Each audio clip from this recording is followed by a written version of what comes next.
Всем привет, будни автосервиса. Значит, Mitsubishi Pajero, пробег 112 тысяч. Приехал на обширное ТО. Замена масла в мостах, трансмиссии, замена ГРМ, помпы и все остальное. Значит, у нас сегодня дебют. Мы подключили нашу новую установку.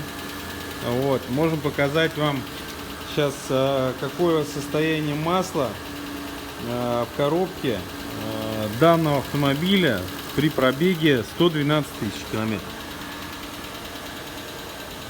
В общем, оно не просвечивается вообще никак. Дальше будем смотреть, что будет после промывки.